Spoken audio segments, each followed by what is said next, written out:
All right, welcome back. This is the Something Ventured podcast. I am Kent Lindstrom. I am your host. My guest today is Julian Guthrie. How are you doing? I'm doing great. Happy to be here with you. I'm so glad that you're doing this. You are started as a journalist, but are now an author who has written books about, let's say, underdogs, who have succeeded greatly. Grace of Everyday Saints, The Billionaire and the Mechanic, How to Make a Spaceship, and now Alpha Girls. Is that right? That's right. And Alpha Girls traces the ascent, I should say, unlikely ascent of 4 women in Silicon Valley up through the venture capital ranks, and notably has been picked up by Hollywood to become a TV show. Yeah, that's a lot of fun. It is actually being adapted for a TV series by an extraordinary woman, an alpha girl herself, a woman named Kathy Schulman, who is one of 3 women in history to win an Academy Award as a producer. And which is a crazy number. She won right. She produced Crash. She does all sorts of amazing movies and shows, and she came up through the ranks under Michael Ovitz.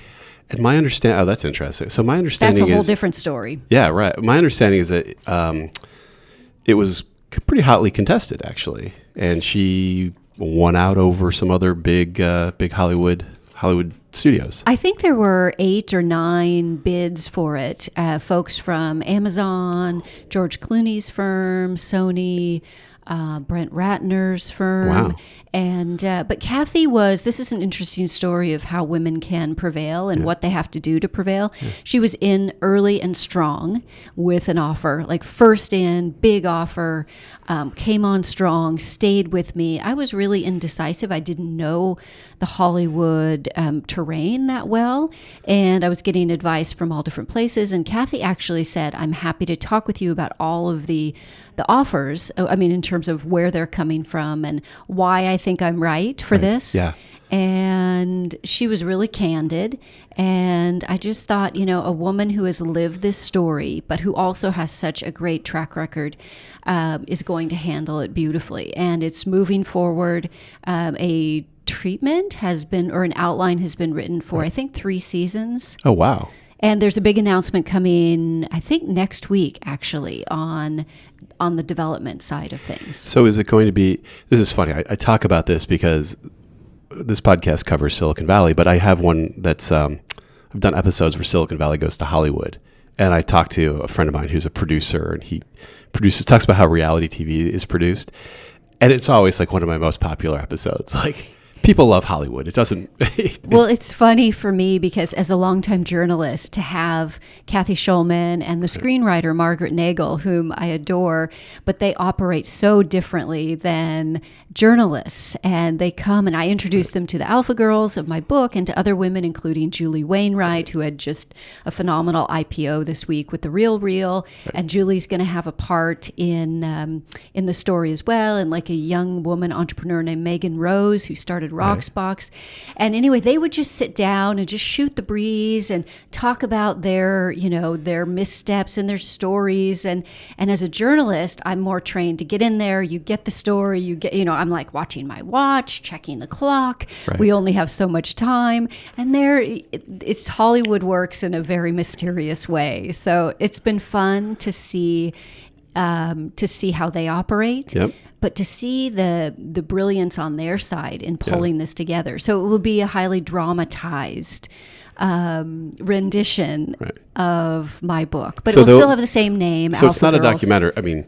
It will be accurate, but there'll be actors playing the roles. Exactly. So we'll have, I don't know who the talent is yet. We have some interest from some big names, but it will be fictionalized, a lot of fun. Although I found that the story itself has great drama. I love nonfiction because I figure, I feel like the truth is stranger than fiction and better than fiction. Right. And these characters, as I call them, although they're real people, their lives they captivate me. Right. It's interesting that you found a woman who's become successful in Hollywood. She's probably pretty analogous. Hollywood is pretty analogous anyway to Silicon Valley. Andreessen Horowitz famously mimicked Ovitz's firm CAA when they were building their venture firm here in Silicon Valley. Oh, that's true. In terms of, it's completely analogous and so many parallels where going after funding for films for women in Hollywood is very similar to women founders going after funding. I don't know if the numbers are as abysmal for women in Hollywood as they are for women founders. 2% of all VC dollars, as you know, go to women-founded firms, which is something that has to change.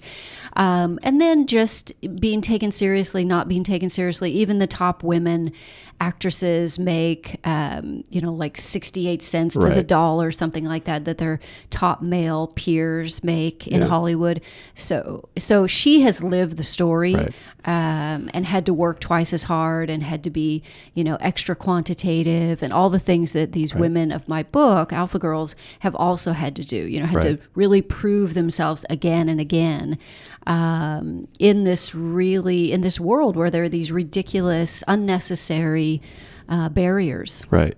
Yeah, my understanding of Hollywood is that it's very similar. There's very few women, but there are, as in Silicon Valley, there's relatively few women, but there's Sheryl Sandberg running Facebook. And there's a little bit of that in Hollywood where there's relatively few women, but I think like the head of production at Disney is Shonda Rhimes, obviously, is one, and Oprah Winfrey, obviously, have huge production companies. So there's a few exceptions, but they came up through something probably equally tough to what people did in Silicon Valley. They did, and I should mention that Kathy is also a founder of Women in Film. And so in the same way, Silicon Valley is starting to change, and in large part because of the women I write about, but also because of this zeitgeist around that happened after the Me Too movement, where there are these networks, these kind of sisterhoods, powerful groups of women who are coming together as a force to support one another and to be a force for change. Right. So that's happening in Hollywood, and that's obviously happening in Silicon Valley too. Right. So we'll talk about the book. You tell great stories about great people, but your path to becoming the author of best-selling books, which is an incredibly hard thing to do. You were a journalist before, you're a journalist still, I guess, but a journalist for the newspaper, the San Francisco Chronicle. Yes. And you're young enough that you probably became a journalist when people were suggesting that wasn't the smartest career move, possibly. I always loved writing. I was a book and word geek as a kid and growing up, and I was, transformed and transfixed, I would say, by stories, by storytelling. And I got into journalism, and I was really privileged to work with some great people, including Phil Bronstein and Will Hurst at the San Francisco Examiner, and then in the newsroom with amazing editors, Ken Connor, a whole group of actually mostly men. And journalism was, in my experience, very much of a meritocracy where It was not, I did not feel it was an environment where gender particularly played a role. So, but I feel like anything that you're doing, if you are assiduous about it, as I was with journalism, where I was literally writing a story almost every day, just at it every single day, that inevitably your hope is you get better at it, right? And I started to really love, in my later years as a journalist, long-form journalism. Yeah. And that became very much out of vogue in journalism today, where today it's, eyeballs, clicks, it's, short stories, it's video storytelling, which I also like. But I was really gravitating at that point in my career to longer form storytelling. Right. So I feel like, yes, I'm still a journalist. It's just very long form with my books. Yep. But I just worked exceedingly hard for 20 years, really, and wrote story after story, some totally kind of inane and insignificant, but I just kept at it, and I got better and better at it, as one would do. Well, I had Poe Bronson on the podcast, the author who's written a bunch of books about Silicon Valley, and a pretty famous author. Poe.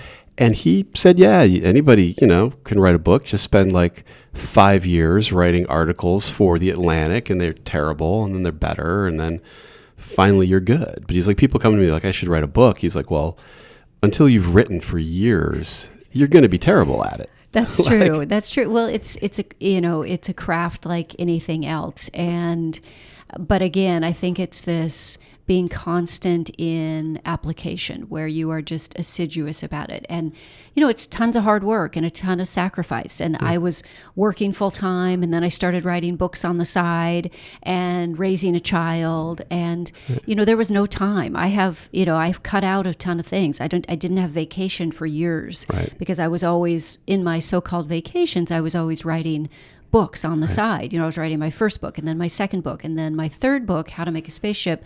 I was about halfway into that when I stepped out of the Chronicle. It was 20 years. I got a great deal on the book, and it was just something where my passions were clearly in long form storytelling in books. I love books, and they'll never be antiquated for me.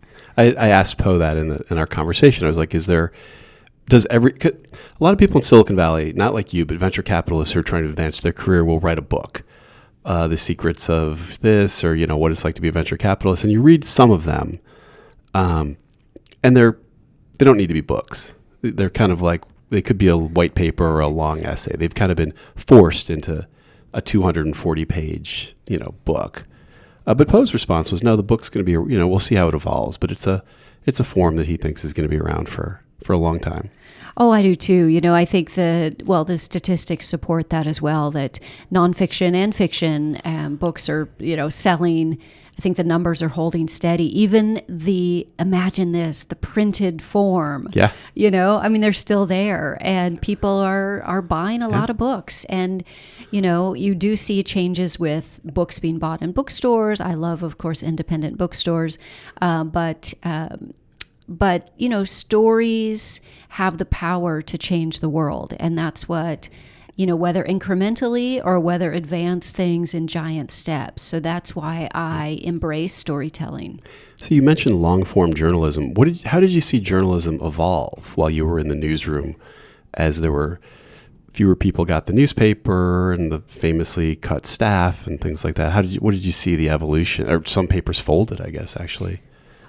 Well, it was very convulsive, actually. It was a really convulsive time to live through for a long period. So it wasn't just like one, jarring sort of earthquake. It was this slow being jostled, not knowing, kind of what the fate of the paper was, what the fate of your job was.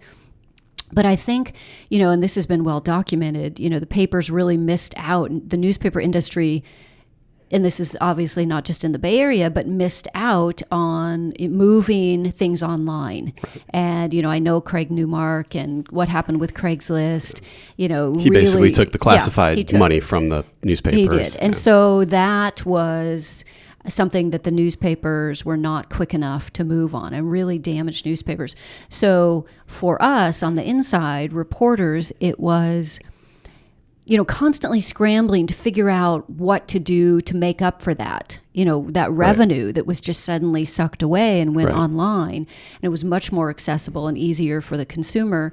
Do we do podcasts? Do we do video storytelling? Do we do, make our, and then, Twitter, and are we tweeting our stories? Are we, what are all of these different, social networking tools that we use for traditional storytelling. So it was adapting your longer form stories for these different shorter, very short, 140 character, social network mediums. And then it was just, I think there was a sense that the appetite for longer stories, more in-depth stories, was waning. Mm-hmm. And I don't think that, I think that good journalism remains good journalism, and that people are still very hungry for that, especially today, where you see, great journalism going on with the Wall Street Journal and with the New York Times, and where there is still the longer form, more in-depth journalism. It's a hard thing, it's a really trying to figure out how to do newspapers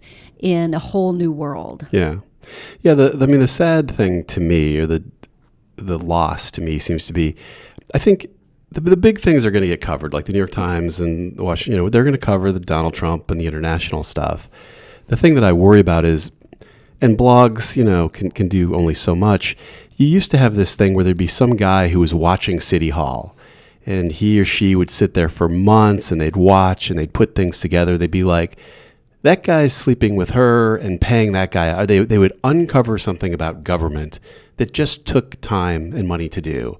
And I wonder if that's happening as much anymore, that somebody's really watching and going, there's a story here that's going to take me longer than a day to develop. I don't think so. I think that is missing. And that was one of the really fun things too, especially when San Francisco was a 2-newspaper town where we were competing against one another and we were chasing these stories. And there was that sense of, certainly covering, exposing. I covered education for a long time, which was a blast. I mean, that was an area just rife with corruption. Right. And so that was the sort of thing you're talking about, where I could spend, days or weeks on a project and really expose, what was happening within the school district and the bond money and where was it going to.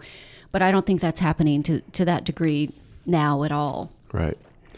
Well, turning to Alpha Girls, what a great... So I read this book by listening to it, the audiobook, and it was fabulous. I loved it. Thank you. It reminded me...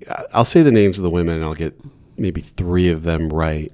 But it's 4 women. It's Magdalena Yesil. Perfect. She comes to the U.S., works the night shift at Stanford, ends up at USVP. If you don't know the names of these firms that I'm reading, these are very prestigious, famous, enormously influential venture firms. Sonja Hoel Perkins, Menlo Ventures, Jane Elmore, she was at Intel and then IVP. And then finally, Theresia Gouw, who's Excel Partners, and then founded Aspect Ventures. And as the book begins, all these people kind of make their way to Silicon Valley. And it's such a dramatic... I've read a book about... there's a book about Napa, the early days of Napa, which was like in the 70s, really. It was orchards until the 70s. And all these people are kind of coming to Napa in their beat up VW or whatever. But as you read it, you're like, oh, his name's Behringer. And you're like, oh, crap, it worked out for that guy in the end, didn't it? But at the time, they were just these kind of kids coming up to Napa. And I had that feeling at the beginning of the book, dramatically, as these women sort of, I don't know if the timeline's right, but it seems like they gathered in Silicon. Something drew them here from around the world. Like, what animated that? What brought these women to Silicon Valley? Well, I love your reference to that other story, because it is, when you see the women of Alpha Girls arriving on the canvas, so to speak, of Silicon Valley, one of my favorite scenes, which opens the book, is Jane Elmore, who comes from the Midwest, and she is driving, west in her old Ford Pinto with the rusted out floorboards. And when she told me that story, she's like, I could actually see Sand Hill Road, rushing by below because the floorboards of my car were rusted out. And you think, God, that's pretty profound in terms of, then she goes on to become one of the first women in history to make partner at a venture firm at IVP. And you have Theresia Gouw coming from upstate New York, kind of this blue collar town. And her parents had come to the United States for that proverbial better life. And you have Sonja Hoel Perkins arrive from the South. Kind of this Southern belle who has made her way west via a stop at Harvard, but very scrappy, entrepreneurial as a kid. And then you have Magdalena Yesil, who had come, as you said, from Istanbul, Turkey, with $43 to her name, and, becomes an electrical engineer at Stanford. I think the only woman, or one of the only women in that program, and serial entrepreneur. So I love it that they arrive, and I feel like their dreams are so relatable to so many people, men or women, who are starting out in a career that seems very formidable, where you don't know what you face, you don't know what what awaits you, but you're full of optimism. And Silicon Valley still. I was just in Australia, and people around the world do look to this place as the epicenter of innovation, and ideally, which hasn't happened, in leadership in other areas that really go to the heart of Alpha Girls. Yeah, the author Ben, I just love that they came west, that they weren't from here, because that's so much of the history of California, is people moving west to do a career in Hollywood or find gold in the early days. Ben Stein, the author and I guess actor too, talks about it is a little corny, but the people who moved west over time were the people who went further. They, landed in New York, but they got in a wagon and came west and west and west. And when you got to the Pacific Ocean, you could go no further physically. And so they went up into their minds. And that's Hollywood to the south, and then technology in Silicon Valley to the north. And when people around the world come here, Marc Andreessen talks about this, and they say, we want to create a Silicon Valley in Singapore. It's like, well, you've got to have a history and a Stanford, and you got to have the money, and you've got to have a bunch of hippies, and if you can't, and they're like, we don't have all that. He's like, well, come to Silicon Valley. That's right. It is. When I started my reporting for the book, I went and met with the founding fathers of venture capital. And I met with Arthur Rock and Bill Draper and Pitch Johnson and Don Valentine, and to really learn about the earliest days, the founding days of Silicon Valley and how it happened. And even though I had read a lot and I'd covered stories here, I wanted to get fresh material and to really think about it historically, the relevance, the ecosystem, how it happens there, and then think about this role of women, why so few women, who are the women, how did they actually succeed, those women who did, what does the world look like to them? And what drew them? I mean, at that time and place, Silicon Valley wasn't really what it is today. It was this kind of odd set of orchards with technology sprinkled in it. It had been military technology earlier. Like, what drew them to this thing of all the things in the world? Well, for MJ Elmore, she was the first. She was the one who came in her Ford Pinto. For her, it was the early days. It was the 70s. So Intel was still relatively new.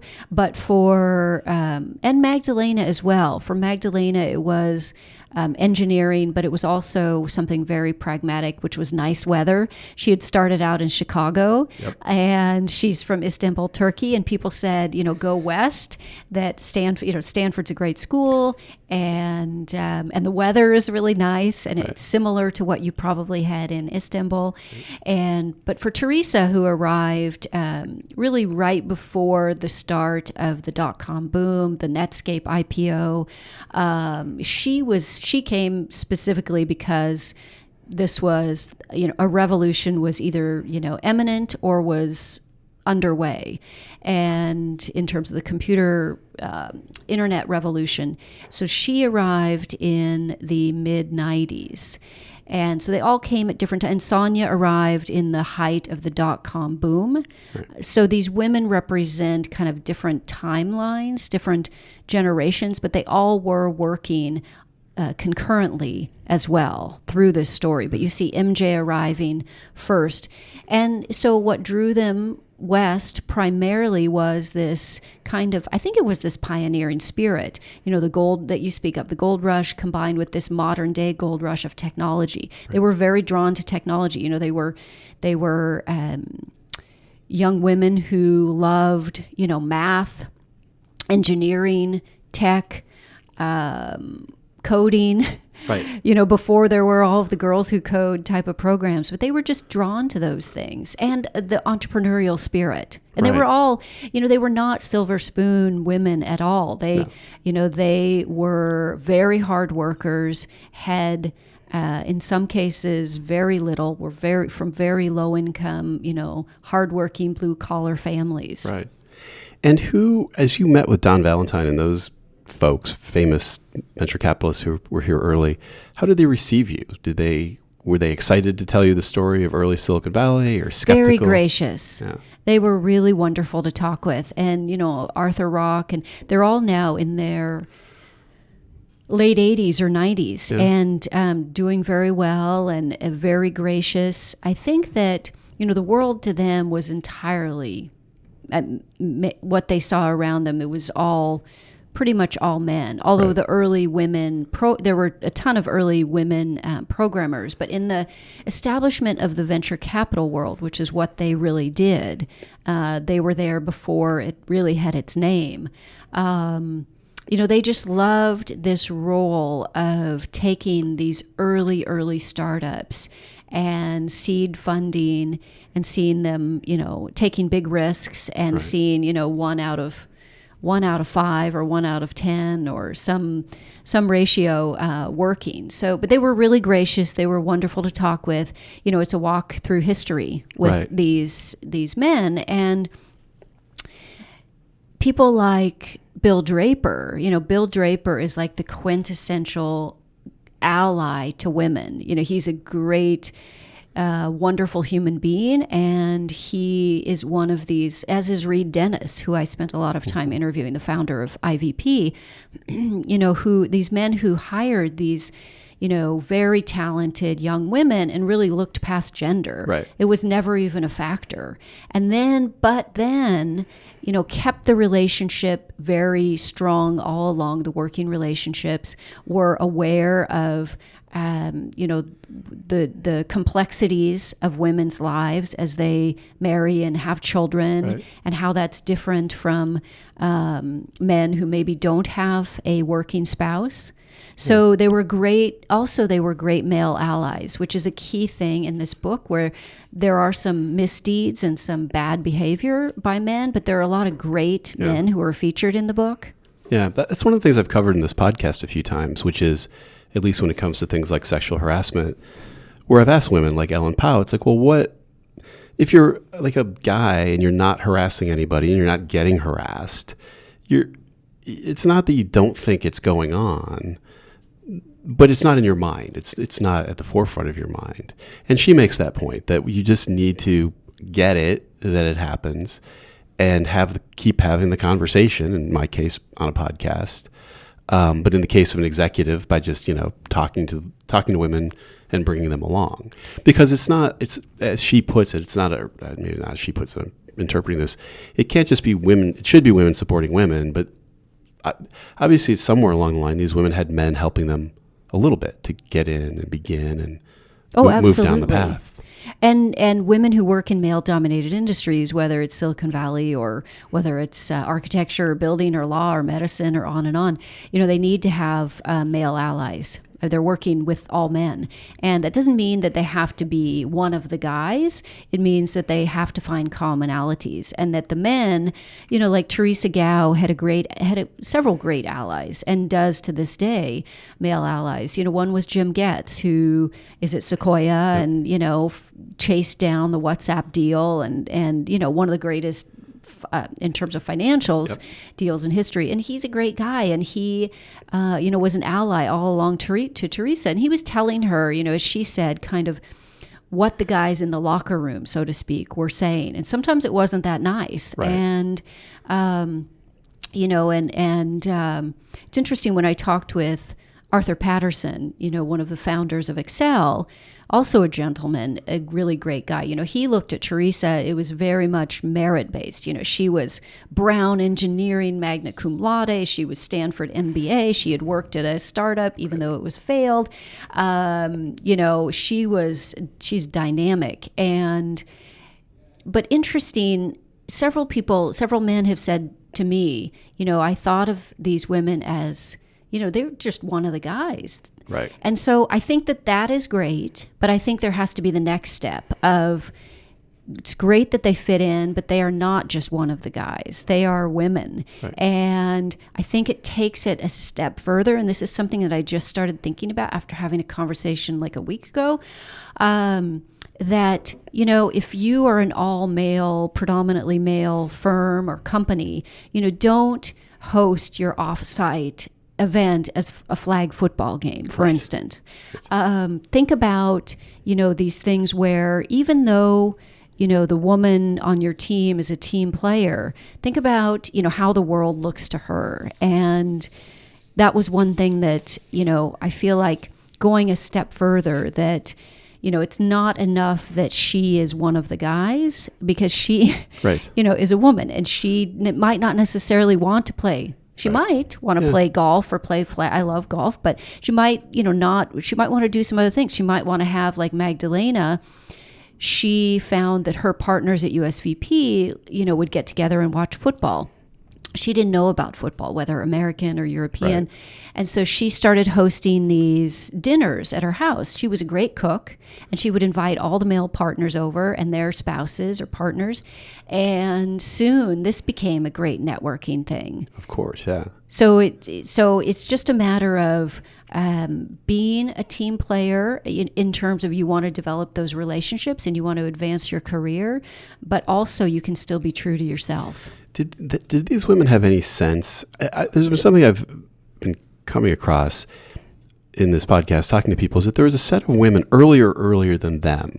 There was a time when programming was something that women were like half of them. Like most people who programmed were women, or very key people in the early internet. Somebody was telling me that when you would get a URL early on, there was like a woman who gave you the URL, and something happened, like something where that stopped being the case, and it was then mostly men being the programmers and the investors. Do they have a sense of that part of history? I have to figure that out at some point in my... Yeah, I've heard all sorts of theories as to when that change happened, when the women who were the really key, the backbone of the early programming, when they became, fewer and fewer, and when their numbers began to dwindle.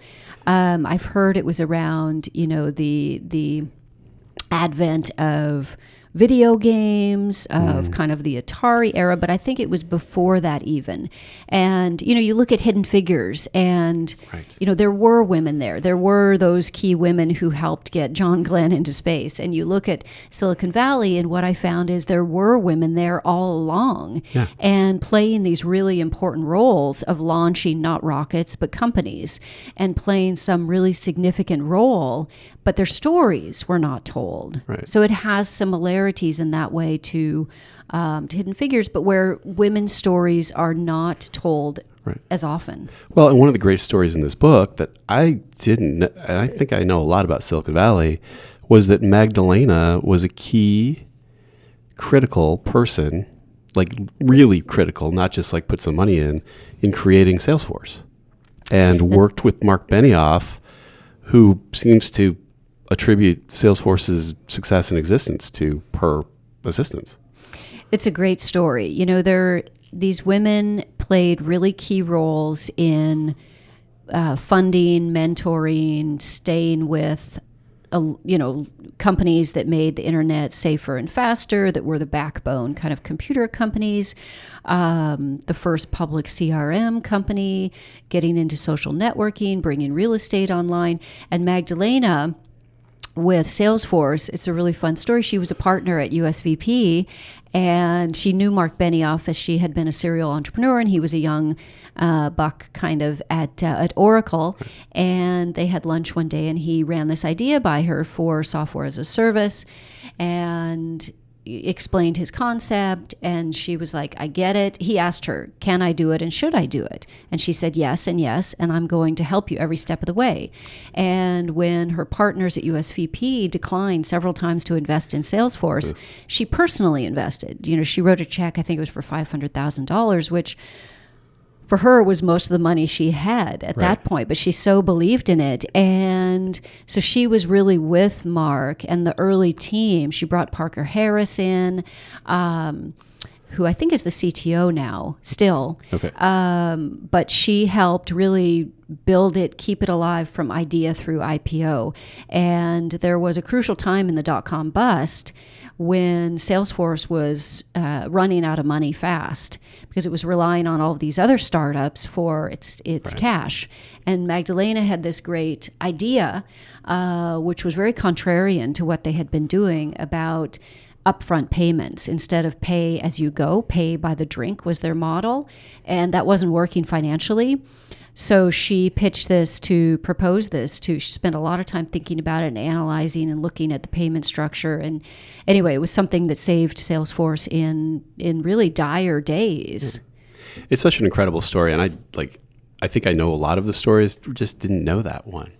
Yeah, it's a great one. But I feel like, whether you're looking at Trulia or you're looking at the real online real estate company, or whether F5, or even the role like Theresia Gouw played in landing Facebook with Excel, that had never been told.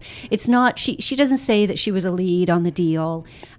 She was not the reason why Zuckerberg and Sean Parker went with Excel, but she played a role, and I think she played an important role. So you have these stories, these legendary stories that have been told, particularly say Facebook, the Facebook effect, right. Social network, and yet you've had like one mention of Theresa's role. Right. And one thing I love, kind of advancing ahead in our conversation, is so Theresa, the office where she and two of her partners at Excel, that they marched down the street to the Emerson Street office where Facebook was in its early days and presented the term sheets, is now the office where Theresa, who co-founded Aspect Ventures, that's their office. Oh, that's amazing. Minus the graphic images of women on dragons on the walls and things. But I love that. Full circle. The stats that are kind of astonishing in the book, or in the audiobook in my case, I think 4% of partners at VC firms are women, something like that. When I started my reporting, it was 6%. Yeah. Now it's more like 8%. So incremental gain. But the stat that made it most clear to me that I hadn't really heard before was something like, in whatever recent year, $120 billion of capital was deployed by venture capitalists. $2 billion of it was by women, which is... 2.5 billion of it went to women-founded firms. To women-founded firms. So the 2% figure, yeah. Which is crazy. So basically, it's a history of men writing checks to men who historically have largely looked like them. Yep. And we know from research that the more diverse the companies and the top management levels, the more profitable a company is. That now is changing in terms of the funding levels. Right. Thanks again to some of the women trailblazers of my book, where Aspect Ventures, for instance, is funding women-founded firms at a rate of like 46%. 46% of their investing dollars are going into women-founded firms. Sonja Perkins's investing platform, Broadway Angels, which is a consortium of amazing women investors and entrepreneurs, 52% of their investing dollars are going to women-founded firms. So, and there are many other women-led VC firms and organizations, Plum Alley, many others that I've been meeting with and learning about, who are funding women entrepreneurs at similar levels. Right. And as we come to today, how do you think the arc has gone? Well, I noticed in these women telling their stories, they were relatively stoic about sexual harassment at the time. Like, they would get what we'd now clearly call being harassed, and they would kind of say, all right, well, that's not fair. I have to work twice as hard. I'm going to stop wearing a dress, cut my hair. But they didn't say, well, I'm going to shame this guy. I'm going to end his career. This is ridiculous. I'm going to sue, as Ellen Pao did.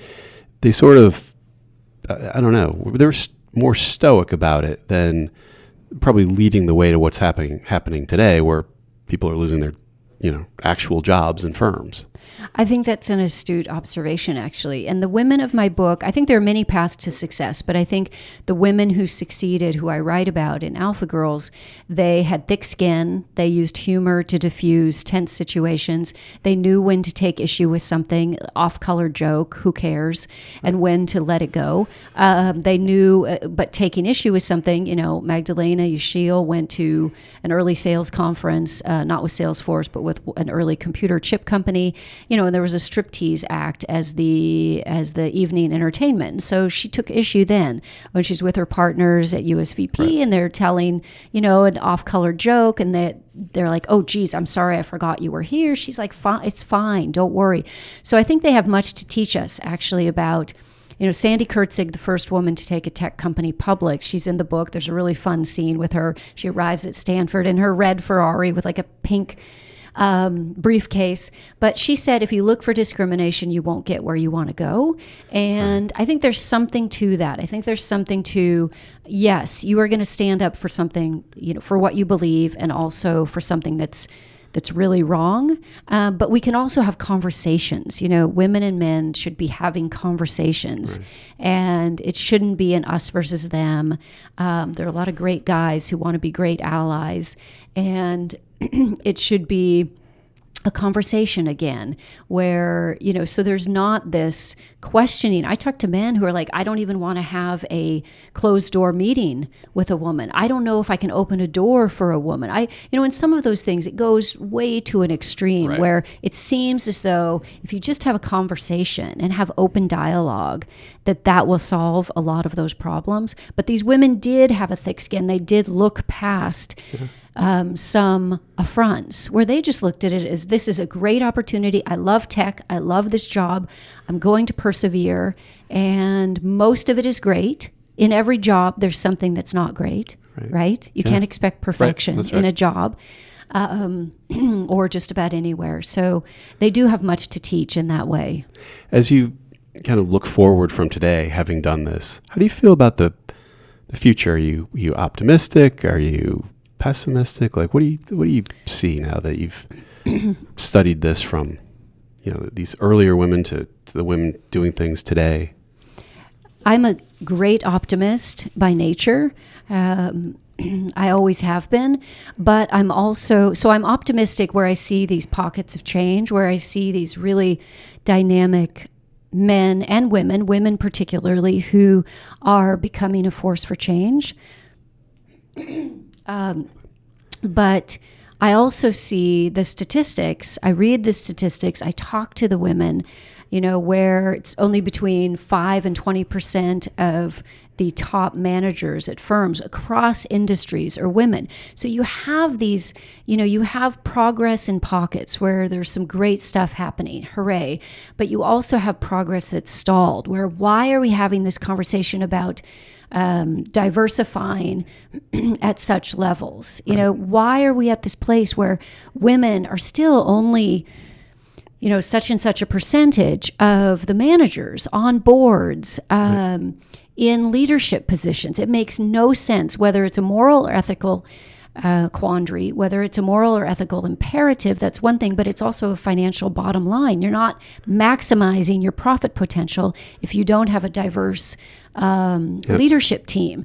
And also, it's just like these women that I got to know and write about, and I'm getting to know women across the world who are so dynamic, who are alpha girls in all different industries, and their ideas are compelling, their performance is compelling, and they're just amazing, have amazing talent that isn't always being utilized, and there are these ridiculous barriers that still exist. So in that way, I am appalled by the numbers, but as I said, also optimistic that there are areas of real change, and that this dialogue is going on. Well, it's really a fantastic and inspiring book. Do you know where your mind is going next in your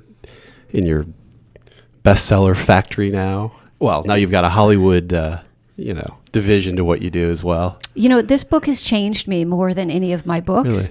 Really? It's opened my eyes to the reality of women in the workforce, and in ways that I never had seen before. And I feel very passionate about, I love the story. I'm very proud of the story, but I also have become, I kind of walked into it as a journalist, but I feel in some way that I walked out of it as an activist, where I'm really, really struck by where women are and are not. And so I'm really focused on that.